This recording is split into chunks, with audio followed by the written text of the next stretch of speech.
મહત્વપૂર્ણ સમાચાર બરોડા ડેરીના પ્રમુખ ઉપપ્રમુખ માટે આજે ચૂંટણી ડેરીના બોર્ડરૂમમાં થોડી વારમાં ચૂંટણી પ્રક્રિયા શરૂ થશે। ચૂંટણી અધિકારી ઐશ્વર્યા દુબેના અધ્યક્ષ સ્થાને આ પ્રક્રિયા યોજાશે। ભાજપે મેન્ડેટના આધારે નક્કી થશે પ્રમુખ અને ઉપપ્રમુખ।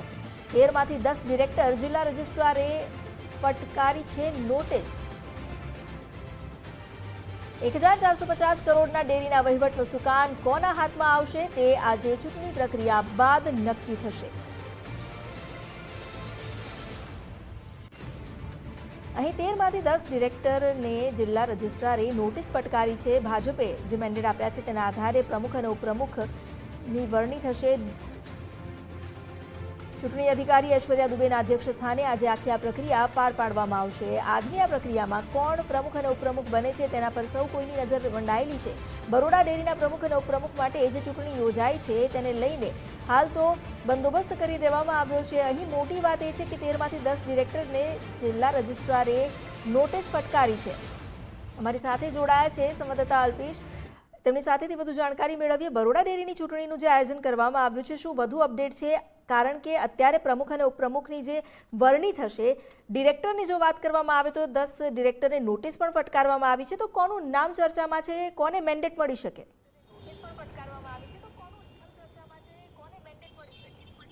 બિલકુલથી બરોડા ડેરીના પ્રમુખ અને ઉપપ્રમુખની જે પ્રક્રિયા છે તે આજે હાથ ધરવાની છે। આજે ચૂંટણી છે તે બરોડા ડેરીનું જે બોર્ડ રૂમ છે ત્યાં યોજાવાની છે।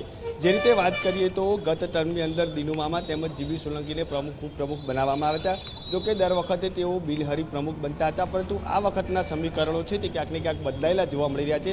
કારણ કે જે રીતે વાત કરીએ તો 13માંથી 10 જેટલા ડિરેક્ટરો છે કે તેમને કારણ દર્શક નોટિસ ફટકારવામાં આવી છે। સાથે સાથે કેટલાક જે ડિરેક્ટરો છે તેમની જે મંડળીઓ છે તેમને પણ ગેરલાયક ઠેરવવામાં આવી છે। એટલે આ ચોથી વખત નોટિસ છે તે આ તમામ લોકોને આપવામાં આવી છે। ત્યારે હવે શું આ નોટિસ આપવામાં આવી છે એવા ડિરેક્ટરોને પ્રમુખ ઉપપ્રમુખ બનાવે છે કે પછી નવા ઉપપ્રમુખોને ડિરેક્ટરનું પદ આપે છે તે આગામી સમયમાં જોવાનું રહેશે। પરંતુ હાલ જે રીતે વાત કરીએ તો અન્ય 3 જિલ્લા ડિરેક્ટરો બાકી રહેલા છે કે તેમનું નામ હાલ ચર્ચામાં છે। મોહનસિંહ રાઠવા હોય અથવા તો જે પાર્થિવ પટેલ હોય, આ બેમાંથી એક નામ માટે શક્યતાઓ હાલ દેખાઈ રહી છે। કારણ કે આ એવા ડિરેક્ટરો છે કે જેમને કોઈપણ પ્રકારની નોટિસ છે તે નથી આપવામાં આવી, એટલે આ બંનેનું નામ છે તે આગળ ચાલી રહ્યું છે। સાથે સાથે વાત કરીએ તો હવે બરોડા ડેરીનો જે 1450 કરોડનો વહીવટ છે તે કોને સોંપવામાં આવશે તેને લઈને પણ હાલ ચર્ચા છે તેને જોર પકડ્યું છે। ટૂંક સમયની અંદર જ આખું આ જે ચિત્ર છે તે સ્પષ્ટ થઈ જશે। સવારે 11 વાગ્યાની આસપાસ બરોડા ડેરી ખાતે આ પ્રક્રિયા છે તે હાથ ધરવાની છે। એક બાદ એક ડિરેક્ટરો છે કે જે બરોડા ડેરી ખાતે પહોંચી રહ્યા છે, ત્યારે ભાજપ તરફથી જે મેન્ડેટ આપવામાં આવે છે તે મેન્ડેટ લઈને પણ પ્રભારી અહીંયા પહોંચવાના છે અને ચેરમેન તેમજ વાઇસ ચેરમેનના નામની જે યાદી છે તે આજે જાહેર કરશે। એટલે હવે ટૂંક સમયની અંદર જ આખું આ જે ચિત્ર છે તે સ્પષ્ટ થઈ જશે અને 1450 કરોડનો વહીવટ છે તે કોને સોંપવામાં આવશે તે પણ ખબર પડશે। જી આભાર આપનો જાણકારી આપવા માટે।